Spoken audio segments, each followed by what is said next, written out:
আজকের ভিডিওটি একটি গুরুত্বপূর্ণ বিষয় নিয়ে বিস্তারিত আলোচনা করছি।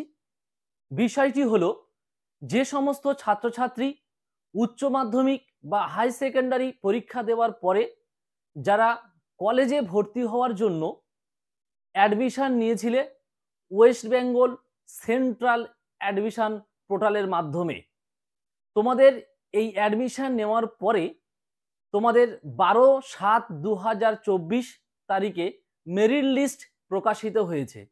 এই মেরিট লিস্ট প্রকাশিত হওয়ার পর তোমাদের অনেকেই চান্স পেয়েছো, অনেকেই লিস্টে নাম আসেনি, বা অনেকেই অ্যালোটেড হয়েছো, অনেকে দেখা যাচ্ছে তোমার 3, 4, 5 নম্বরের কলেজে গিয়ে অ্যালোটেড হয়েছো, বা আপগ্রেডেশনটা জিনিসটা কি, বা তোমাদের ভর্তি ফির পেমেন্টটি কিভাবে করবে, এই সমস্ত যাবতীয় বিষয় নিয়ে আজকের এই ভিডিওটি।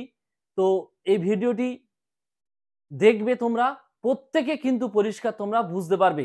আমি বিষয়টি আলোচনা করার আগে বলবো, যারা আমার চ্যানেলে নতুন প্রত্যেককে বলবো সাবস্ক্রাইব করে রাখো। তোমাদের প্রত্যেকটা মুহূর্তে নতুন নতুন আপডেট বা সাবজেক্টের বিষয়বস্তু বা প্রত্যেকটা সাবজেক্টের সাজেশন সব কিছু ফার্স্ট মুহূর্তে তোমার কাছে পৌঁছে যাবে। হ্যাঁ, আর হ্যাঁ, তোমরা লাইক করতে ভুল করবে না। তাহলে আমি এবার বিষয়টি আসছি। তোমরা ওয়েস্ট বেঙ্গল সেন্ট্রাল অ্যাডমিশন পোর্টালে অ্যাডমিশন জন্য অ্যাপ্লাই করেছিলে। অ্যাপ্লাই করার পরে তোমাদের যে লিস্ট বা যে মেরিট লিস্টটি তোমাদের প্রকাশিত হয়েছে, এই মেরিট লিস্ট বিষয় নিয়ে নানা প্রশ্ন এবং সমস্ত স্টুডেন্টদের মধ্যে একটা বিষয় নিয়ে খুব মানে আলোচনা চলছে।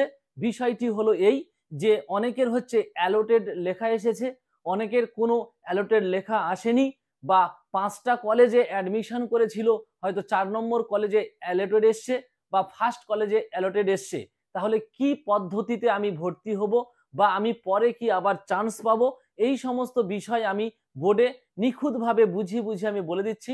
অবশ্যই করে প্রত্যেক ছাত্রছাত্রীকে বলবো, কেউ স্কিপ করবে না, তোমরা A to Z পুরো ভিডিওটি দেখবে, তাহলে আশা করি প্রত্যেকে বুঝতে পারবে। আমি বিষয়টি বুঝিয়ে বলছি, তোমরা বোর্ডটি ফলো করো, প্রত্যেকে বুঝতে পারবে। আচ্ছা, প্রথম আমি আসছি যে তোমরা কোনো এক স্টুডেন্ট, ধরো সাপোজ মনে করো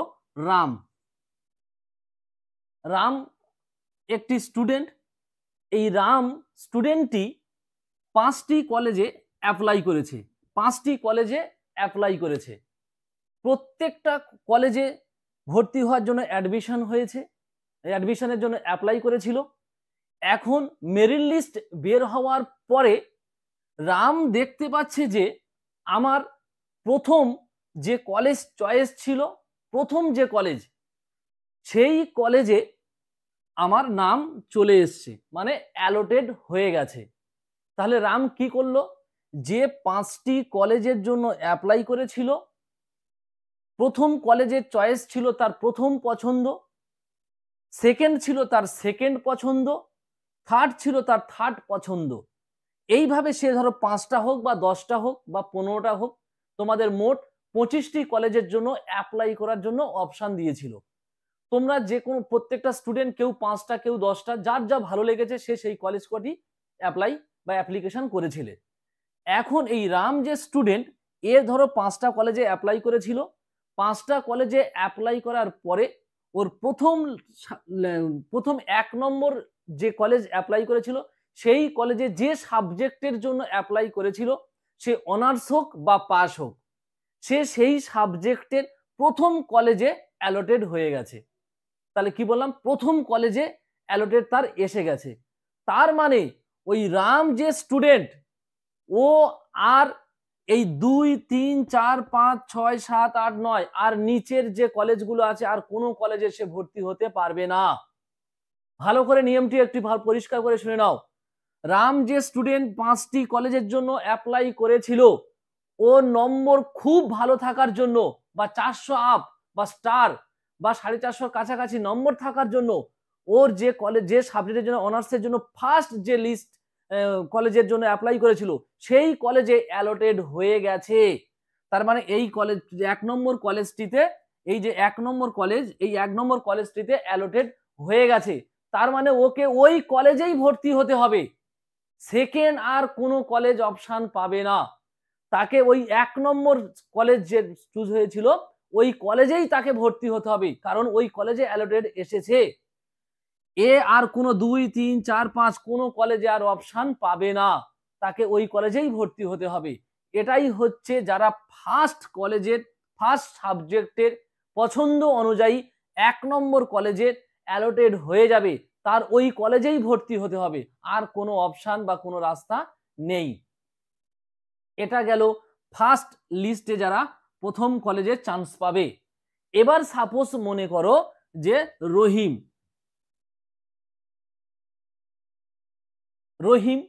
এ একটা স্টুডেন্ট, এ কি করেছিল, এ 5টা কলেজে সব অ্যাপ্লাই করেছে, 1 2 3 4 5, 5টা কলেজে অ্যাপ্লাই করেছে। আমি এক্সাম্পল স্বরূপ একটা একটা করে বলে দিচ্ছি। তাহলে রহিম এই 5টা কলেজে অ্যাপ্লাই করেছিল, রহিমের দেখা গেল যে ও 5 নম্বর কলেজে চান্স পেয়েছে। তাহলে রহিম কত নম্বর কলেজে চান্স পেয়েছে? 5 নম্বর কলেজে চান্স পেয়েছে। তাহলে ওর পছন্দ ছিল যে 1 নম্বর বা 2 নম্বর কলেজে আমি ভর্তি হব। তাহলে রহিম যে 5 নম্বর কলেজে অ্যালোটেড হয়েছে, তাহলে রহিমের রাস্তা কিন্তু দুটো। কি রাস্তা? ও এখানে 5 নম্বরে যে কলেজটি পেয়েছে ওই কলেজে ও অ্যাডমিশন হয়ে যাবে। এটা কিন্তু আমার তরফ থেকে আমি বলছি, এটা কিন্তু তার উচিত। ওই 5 নম্বর কলেজে ভর্তি হয়ে যাবে। ভর্তি হয়ে যাওয়ার পরে ধরো মনে করো সে আরো 10টা কলেজে অ্যাপ্লাই করেছে, নিচে 7 8 9 10, ধরো 7 8 9 এরকম কলেজ করেছে। ধরো মনে করো 5 নম্বর কলেজে গিয়ে চান্স পেয়েছে, ওর নিচে আসতে পারবে না, নিচে আর কোনো কলেজ ও পছন্দ করতে পারবে না। ওর উপরে যে কলেজগুলো আছে 1 2 3 4, এই উপরে কলেজগুলোর নেক্সট বা সেকেন্ড লিস্ট আসার জন্য okay auto upgradation yes or no থাকবে, তো ওকে এখানে ইয়েস করে দিতে হবে। তাহলে কি বললাম, ও রহিম 5 নম্বর কলেজে চান্স পেয়েছে, ও ওর ইচ্ছা আছে যে আমি 2 নম্বর বা 3 নম্বর বা 1 নম্বর কলেজে আমি ভর্তি হতে চাই। তাহলে রহিমকে ওই 5 নম্বর কলেজে ভর্তি হয়ে ওকে আপগ্রেডেশন বলে একটা অপশন আছে, এই আপগ্রেডেশন অপশন এখানে ইয়েস আর নো আছে, তোমরা ওখানে ইয়েস করে দেবে। ইয়েস করে দেওয়া মানে হচ্ছে তোমার সেকেন্ড যে লিস্ট আসবে মেরিট লিস্ট, এই যে উপরে 4টি যে কলেজ আছে বাকি তোমার পছন্দ অনুযায়ী, সেই কলেজগুলোতে তোমার আবার লিস্ট হবে। আবার দেখা যাবে এই 4টি কলেজের মধ্যে কোনো একটি কলেজে তুমি অ্যালোটেড হলে। ধরো মনে করো তুমি 3 নম্বর কলেজে গিয়ে তুমি অ্যালোটেড হলে, কিন্তু তোমার পছন্দ আছে 1 নম্বর কলেজে তুমি ভর্তি হবে। আবার ঠিক সেম ভাবে ওই 3 নম্বর কলেজে ভর্তি হয়ে আবার অটো আপগ্রেডেশন ইয়েস করে দিতে হবে, দিলে আবার থার্ড লিস্ট আসবে। থার্ড লিস্ট আসার পরে দেখা যাবে যে হয়তো তোমার 1 নম্বর লিস্টে নাম এসে গেছে বা অ্যালোটেড হয়ে গেছে, তখন তুমি আবার 1 নম্বর লিস্টে গিয়ে তুমি ওখানে অ্যালোটেডের যে প্রসেসে তুমি ভর্তি হয়েছিলে সেইভাবে তুমি ভর্তি হতে পারবে। এবারে তোমাদের প্রশ্ন হলো যে স্যার আমি তো এতগুলো কলেজ চেঞ্জ করছি, তাহলে কি আমার প্রত্যেকবারেই টাকা লাগবে? না, প্রত্যেকবারেই তোমার টাকা লাগবে না। ধরো সাপোজ মনে করো এই রহিম এই 5 নম্বর কলেজে 6,000 টাকা দিয়ে ভর্তি হয়েছিল, 6,000 টাকা দিয়ে ভর্তি হয়েছিল। ওই রহিম যখন 4 নম্বর কলেজে চান্স পেয়েছে, ওই 4 নম্বর কলেজের ভর্তি ফি ধরো সাপোজ মনে করো 5,000 টাকা, 5,000 টাকা, তাহলে 1,000 টাকা এক্সট্রা হচ্ছে। ওই 1,000 টাকাটি অটোমেটিক তোমাদের ব্যাংক অ্যাকাউন্টে চলে যাবে। এই জন্যই তোমাদের ব্যাংকের ভর্তি অ্যাডমিশন হওয়ার সময় ব্যাংকের সমস্ত ডিটেলস নেওয়া হয়েছে। আবার সাপোজ মনে করো তুমি 1 নম্বর কলেজে আবার চান্স পেলে, রহিম আবার দেখা যায় ধাপে ধাপে 1 নম্বর কলেজে চান্স পেলো। 1 নম্বর কলেজে গিয়ে দেখতে পাচ্ছি যে এখানে 7,000 টাকা ভর্তি ফি, 7,000 টাকা ভর্তি ফি। তাহলে তোমার এখানে 6,000 টাকা অ্যাডমিশন করা ছিল, এখান থেকে তুমি 5,000 টাকা ভর্তি হওয়ার পরে 1,000 টাকা রিটার্ন পেয়েছো, আবার দেখা যাচ্ছে 7,000 টাকা তোমার ভর্তি ফি। তাহলে তুমি এই 5,000 এর সঙ্গে আরো তোমাকে এক্সট্রা 2,000 টাকা দিতে হবে, কারণ তোমার এখানে 5,000 টাকা জমা হয়ে আছে, কারণ 4 নম্বর কলেজে যখন তুমি ভর্তি হয়েছিলে ওখানে তোমার 5,000 টাকা জমা আছে, তাহলে ওই 5,000 টাকার সঙ্গে তোমার আর 2,000 টাকা ওখানে অ্যাডমিশনের জন্য শুধুমাত্র 2,000 টাকা দিলে তাহলে 5,000-এর সঙ্গে 2,000 যোগ হয়ে গিয়ে 7,000 টাকা হয়ে যাবে। এটাই হচ্ছে পদ্ধতি। তাহলে কি বললাম, যখন রহিম ফার্স্ট যে কলেজে ভর্তি হয়েছিল 6,000 টাকা দিয়ে, ওর পছন্দ হয়নি, ও আপগ্রেডেশন ইয়েস করে ও হয়তো দেখা যাচ্ছে যে 4 নম্বর লিস্টে ওর 4 নম্বর কলেজে ওর নাম এসছে, ও আবার ওখানে ভর্তি হয়ে গেছে। ওখানে ভর্তি হয়ে যাওয়ার পরে 5,000 টাকা ওখানে ভর্তি ফি, তাহলে 1,000 টাকা তোমার ব্যাংক ট্রান্সফারে ব্যাংকের অ্যাকাউন্টে চলে গেল। আবার ওর 4 নম্বর কলেজ পছন্দ নয়, ও আপগ্রেডেশন করে ইয়েস করে দেওয়ার ফলে 1 নম্বর কলেজে নাম এসছে। 1 নম্বর কলেজে নাম আসার পরে দেখা যাচ্ছে যে ওখানে ভর্তি ফি 7,000 টাকা। তাহলে এই যে 5,000 টাকা তোমার ভর্তি হয়ে আছো, ওর সঙ্গে তোমার আর 2,000 টাকা দিয়ে তুমি অ্যাডমিশন করলে তোমার অ্যাডমিশন কমপ্লিট হয়ে যাবে। আমি যে বিষয়টি নিয়ে আসছি, তাহলে অটো আপগ্রেডেশন বিষয়টি কি তোমরা বুঝতে পেরেছো? আর প্রত্যেকটি স্টুডেন্টকে বলবো যে তোমাদের অ্যাডমিশন হয়ে যাওয়ার পরে প্রত্যেকের কিন্তু পেমেন্ট করার সময় টাকা যে পেমেন্ট করবে, ওই টাকা পেমেন্ট করার সময় যদি ফেল হয় বা এরর দেখায়, তাহলে মিনিমাম 1 ঘন্টা পরে আবার টাকাটি পেমেন্ট করার জন্য চেষ্টা করবে। তাহলে কি বললাম, যদি এরর হয় বা যদি টাকাটা পেমেন্ট করার সময় ফেল হয়, তাহলে 1 ঘন্টা পরে আবার চেষ্টা করবে, সঙ্গে সঙ্গে কিন্তু চেষ্টা করবে না। তোমাদের নোটিশে কিন্তু দেওয়া আছে যে 1 ঘন্টা পরে চেষ্টা করবে। এই ফর্ম ফিল আপটি করার পরে তোমাদের একটা লিস্ট মানে একটা কপি দেবে, ওই কপিটা তোমরা জেরক্স করে নেবে।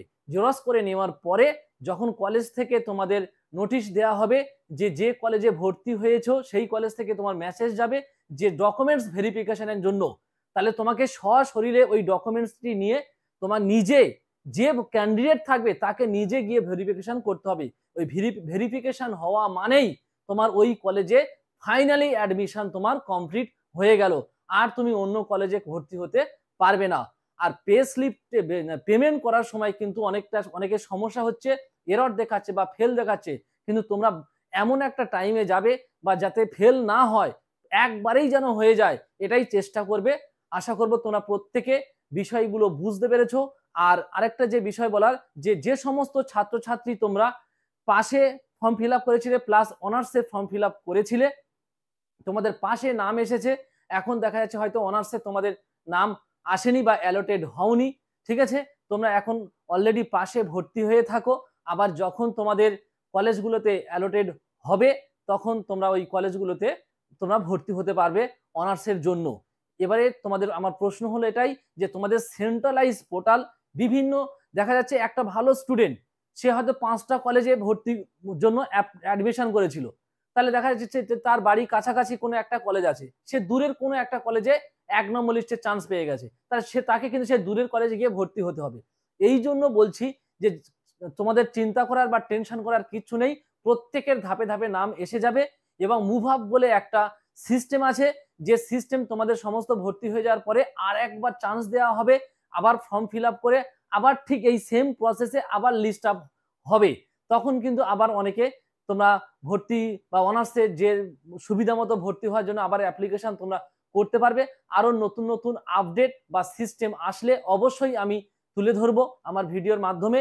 আর প্রত্যেকে চেষ্টা করবে যে যেখানে লিস্টে চান্স পেয়ে গেছে প্রত্যেকে ভর্তি হয়ে যাবে, কেউ অবহেলা করবে না বা কেউ সিটটা ছেড়ে দেবে না। হ্যাঁ, প্রত্যেককে বলবে যে তোমরা ভর্তি হয়ে যাবে।